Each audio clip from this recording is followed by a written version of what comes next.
নমস্কার বন্ধুরা, আপনারা সবাই কেমন আছেন? আশা করি সবাই অনেক ভালো আছেন। লক্ষ্মীর রান্নাঘরে আপনাদের অনেক অনেক স্বাগত। আজ আমি তৈরি করে দেখাবো সকালে টিফিনের জন্য গোলা রুটি। আমি এখানে ধনেপাতা আর কাঁচা লঙ্কা দিয়ে এই রেসিপিটি তৈরি করেছি। এটা খেতে কিন্তু খুবই ভালো লাগে। তাহলে চলুন দেখে নিই আমি কিভাবে এই রেসিপিটি তৈরি করছি। এখানে আমি ধনেপাতা আর কাঁচা লঙ্কা নিয়ে নিয়েছি আমার পরিমাণ মতো। আপনারা আপনাদের পরিমাণ মতো এখানে ঝালটা কিন্তু ব্যবহার করবেন। এবার আমি এখানে ধনেপাতাগুলোকে একটু হালকা ছোট ছোট করে নেব, আর কাঁচা লঙ্কাগুলোকেও আমি একটু ছোট ছোট করে কেটে নেব। এখানে কিন্তু বেশি ছোট করার দরকার নেই, এই 1-2 টুকরো করে কেটে নিলে হবে। আমার চ্যানেলের রেসিপি যদি আপনাদের ভালো লেগে থাকে তাহলে অবশ্যই লাইক করে দেবেন। নতুন বন্ধু হয়ে থাকলে চ্যানেলটিকে সাবস্ক্রাইব করে আমার পাশে থাকবেন। আমি একইভাবে কেটে নিয়েছি সবগুলোকে। এবার একটা মিক্সিং জার নিয়ে নিয়েছি, তার মধ্যে ধনেপাতা আর কাঁচা লঙ্কাটা দিয়ে দেব, আর সামান্য জল দিয়ে আমি একটা ফাইন পেস্ট তৈরি করে নেব। আমি ভালোভাবে পেস্ট করে নিয়েছি। এবার আমি এখানে একটা বাউল নিয়ে নিয়েছি, তার মধ্যে আমি আমার পরিমাণ মতো আটা নিয়ে নেব। আপনারা আপনাদের পরিমাণ মতো নিয়ে নেবেন, যেমন পরিমাণে বানাতে চান। এবার আমি এর মধ্যে দিয়ে দেব স্বাদ মতো লবণ। লবণটা দিয়ে এবার একটু ভালো করে মিশিয়ে নেব, আর এর মধ্যে এবার অল্প অল্প জল দিয়ে আমি একটা ব্যাটার তৈরি করে নেব।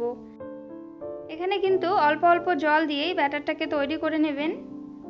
না বেশি গাঢ় থাকবে আর না বেশি পাতলা থাকবে, এইভাবে কিন্তু ব্যাটারটাকে তৈরি করে নিতে হবে।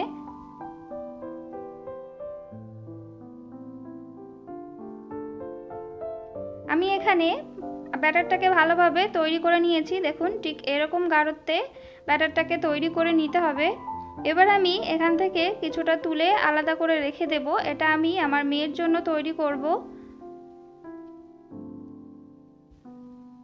এবার যে বাকি অংশটা রয়েছে তার মধ্যে আমি পেস্ট করে রাখা ধনেপাতা আর কাঁচা লঙ্কাটা দিয়ে দেব। ধনেপাতা আর কাঁচা লঙ্কাটা দিয়ে আর সামান্য পরিমাণে একটু লবণ দিয়ে দেব, যেহেতু এখানে লঙ্কার ব্যবহার হয়েছে আবার, তো লবণটা একটু দিয়ে আপনারা চেক করে নেবেন, স্বাদ মতো আপনারা দিয়ে নেবেন লবণটা। এবার আমি ভালো করে মিশিয়ে নেব ধনেপাতা আর কাঁচা লঙ্কাটা আটার ব্যাটারের সাথে। এই শীতের সকালে আপনারা এইভাবে এই গোলা রুটিটা তৈরি করে খেয়ে দেখবেন। গরম গরম খেতে কিন্তু বেশ ভালো লাগে।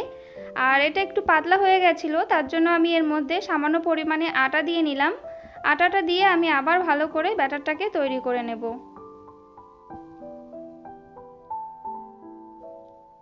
আমি ব্যাটারটাকে ভালোভাবে আবার তৈরি করে নিয়েছি। দেখুন, ঠিক এরকম গাঢ়ত্বে কিন্তু ব্যাটারটাকে তৈরি করে নিতে হবে।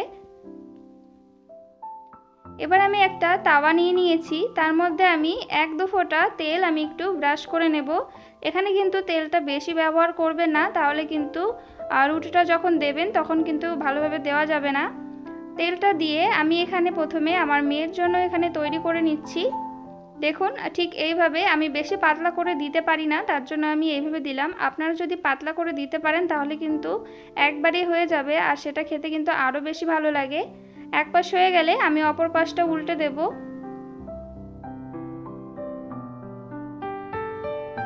উল্টে পাল্টে আমি ভালো করে এটা দুপাশেই ভালোভাবে সেঁকে নেব।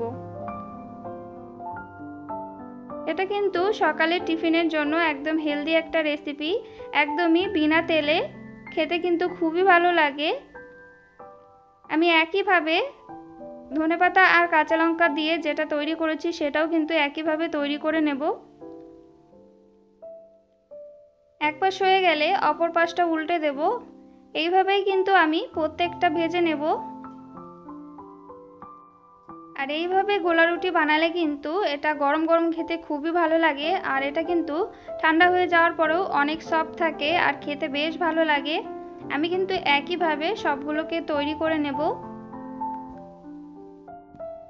দেখুন, এখানে আমি সবগুলো একইভাবে তৈরি করে নিয়েছি, আর এটা কতটা নরম হয়েছে, এটা কিন্তু খেতে বেশ ভালো লাগে। তৈরি হয়ে গেছে ধনেপাতা আর কাঁচা লঙ্কা দিয়ে গোলা রুটি রেসিপিটি যদি আপনাদের ভালো লেগে থাকে তাহলে অবশ্যই লাইক করে দেবেন। নতুন বন্ধু হয়ে থাকলে চ্যানেলটিকে সাবস্ক্রাইব করে আমার পাশে থাকবেন।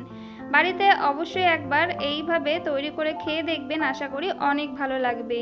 তাহলে আজ এই পর্যন্ত। ভালো থাকবেন, সুস্থ থাকবেন। আবার চলে আসবো অন্য কোনো রেসিপি নিয়ে। ততক্ষণে সবাই সাবধানে থাকবেন।